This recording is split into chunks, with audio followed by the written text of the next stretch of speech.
राज्यात पुढील 3 दिवस उष्णतेचा लाटेचा इशारा देण्यात आलेला आहे। मुंबईसह ठाणे, रायगड, रत्नागिरी जिल्ह्याला इशारा देण्यात आलाय। राज्यात पुढील 3 दिवस उष्णतेच्या लाटेचा इशारा देण्यात येतोय। मुंबईसह ठाणे, रायगड आणि रत्नागिरी जिल्ह्याला इशारा देण्यात आलाय। मुंबईच्या तापमानात मागील 2 दिवस घट होती, मात्र पुढील 3 दिवस उन्हाचा कडाका जाणवणार आहे।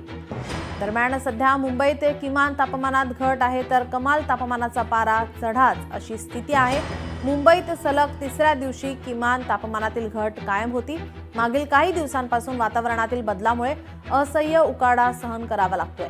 हवामान विभागाच्या कुलाबा केंद्रात शुक्रवारी 34.5 अंश सेल्सिअस तर सांताक्रूज केंद्रामध्ये 35.8 अंश सेल्सिअस कमाल तापमानाची नोंद झाली आहे। दरम्यान मुंबईसह ठाणे, रायगड आणि रत्नागिरीमध्ये रविवार, सोमवार आणि मंगळवारी उष्णतेच्या लाटेचा इशारा देण्यात आला आहे।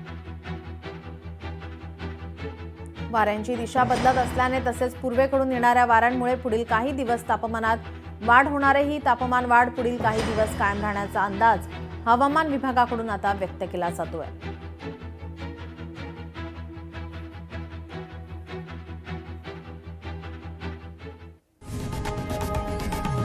लोकशाही मराठी ऐका, पहा, जागरूक रहा।